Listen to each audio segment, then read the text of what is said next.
बहुत दिनों पहले की बात है। बलीरामपुर नाम का एक गांव था। उस गांव के पास पहाड़ियों से घिरा घना जंगल था। उस जंगल में एक गुफा थी। उस गुफा में एक चुड़ैल रहती थी। रात को जब भी कोई गांव वाला बाहर निकलता था तो कभी कभार चुड़ैल गांव में आ जाती थी और गांव वालों को अचानक सामने आकर डरा देती थी, लेकिन वो कभी किसी को नुकसान नहीं पहुंचाती थी। उसको डराने में मजा तो बहुत आता था, लेकिन वो अकेलेपन से तंग आ गई थी। उसने शादी करने का फैसला किया। बहुत सोच विचार करने के बाद फैसला किया और वो जंगल में एक कौवे के पास गई। देखो कामारानी, तुम्हें मेरा एक काम करना है। मैंने शादी करने का फैसला किया है, तो तुम गांव में ये ऐलान कर दो और स्मशान कब्रिस्तान में भी। ठीक है, मैं अभी जाकर सारे स्मशान कब्रिस्तान में शादी की बात बता देता हूँ।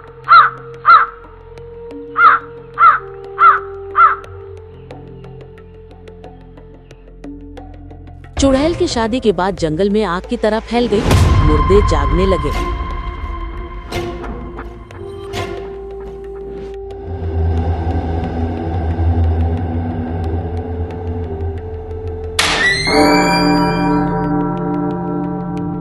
कुछ भूत आपस में ही मीटिंग करने लगे कि चुड़ैल से शादी करेगा कौन। पहला भूत, भाई लोगों, चुड़ैल ने अखबार में शादी का इश्तहार दे दिया है। अब हमें तय करना है कि उससे शादी कौन करेगा। तुम दोनों अभी बच्चे हो, शादी तो मैं ही करूँगा। दूसरा भूत, पतला और नक चढ़ा, मैं ही सबसे फिट हूँ। मैं रोज हवेली की छत पर योग करता हूँ। चुड़ैल को फिटनेस वाला दूल्हा चाहिए और तुम दोनों की तो उम्र भी नहीं है शादी की। फिर सी न कंग तबायें सी जोंड है जीरन वारो मोइम टंगदा। तीसरा भूत, अरे अरे भाई, यो मैं अभी बाकी हूँ, एकदम ताजा, अभी अभी नहा धोकर आया हूँ। तुम दोनों कितना बास मारते हो। चुड़ैल तुमको देखेगी तो खाना भी नहीं खाएगी रे।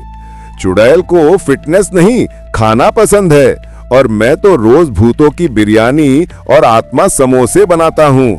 चुड़ैल तो बस मुझसे ही शादी करेगी। हा हा हा हा हा। तभी अचानक धुएं के बीच से चुड़ैल खुद प्रकट हो गई। तीनों भूत चुप हो गए।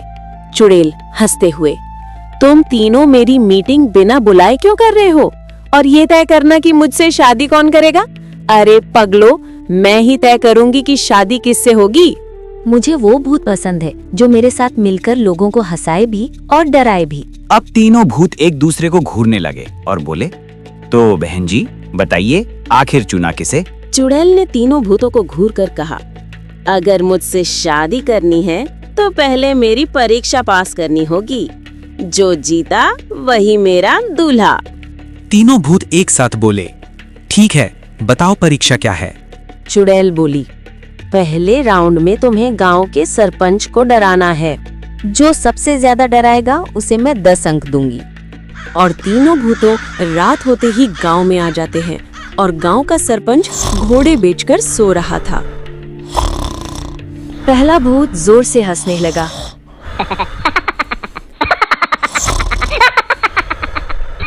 लेकिन सरपंच तो डरा ही नहीं। पहला भूत फेल। अब दूसरे भूत की बारी।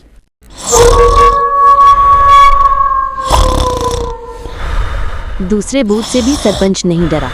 दूसरा भूत फेल। अब तीसरे भूत की बारी। ये सरपंच, चलो उठो, भागो, नहीं तो मैं तुम्हें खा जाऊंगा।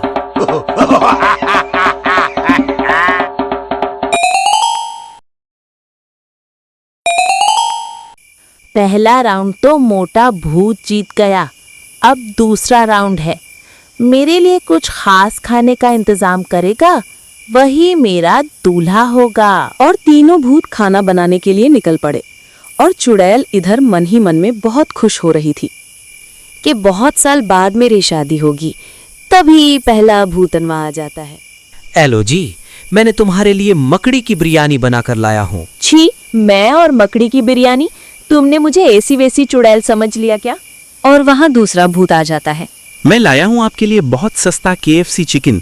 बात सुनो, दोनों बैंगस चलेंगे, पेरिस पर चलेंगे। बहुत बढ़िया। लेकिन मुझे पसंद नहीं आया। मुझे तो घर का खाना चाहिए। और दूसरा भूत मायूस होकर निकल जाता है। तभी वहाँ तीसरा भूत आ जाता है।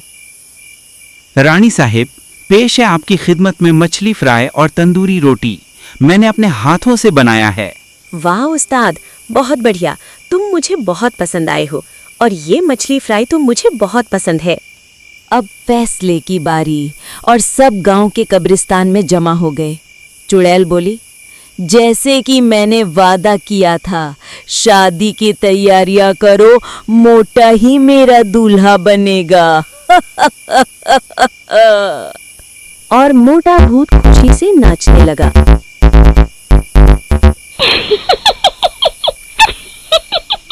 चुड़ैल जी, आपका बहुत बहुत धन्यवाद जी, आपने मुझे चुना। कल ही हमारी शादी होगी।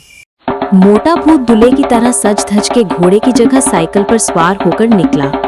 साथ में बैंड बाजा लेकर पूरी भूत मंडली नाचते गाते धूम मचाते शादी के मंडप में पहुंच गई। मंडप को मकड़ी के जालों से सजाया गया। पंडित की जगह एक तांत्रिक भूत मंत्र पढ़ रहा था। भूतेश्वराय नमः। हिम खिम गुम धुम। नाचते गाते सुंदरी चुड़ैल रानी के साथ कनेक्ट होने जा रहे आपने मोटे भूत राजा मोटेश्वर खाना खाकर जाना भूतों की बिरयानी और आत्मा समोसे। धन्यवाद, आप हमारी शादी में आए। हमको बहुत खुशी हुई।